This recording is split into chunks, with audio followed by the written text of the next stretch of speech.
எனது அன்பான தேவ பிள்ளைகளே, நமது இயேசு உருக்கமும் இரக்கமும் நீடிய பொறுமையும் பூரண கிருபையும் சத்தியமும் உள்ள தேவன். சங்கீதம் 86:15.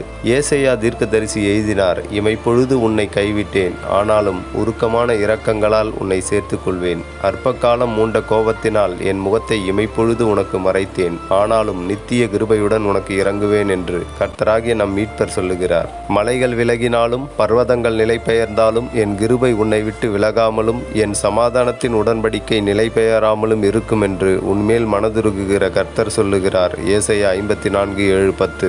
மேலும் தீர்க்கதரிசி மீகா எழுதினார், அவர் திரும்ப நம்மேல் இறங்குவார், நம்முடைய அக்கிரமங்களை அடக்கி நம்முடைய பாவங்களை எல்லாம் சமுத்திரத்தின் ஆழங்களில் போட்டு விடுவார். நாம் விசுவாசத்தினாலே நீதிமான்களாக்கப்பட்டிருக்கிறபடியினால் நம்முடைய கர்த்தராகிய இயேசு கிறிஸ்து மூலமாய் தேவனிடத்தில் சமாதானம் பெற்றிருக்கிறோம். ரோமர் 5:1. கர்த்தர் உன்னை அபரிவிதமாய் நேசிக்கிறார். ஆமேன்.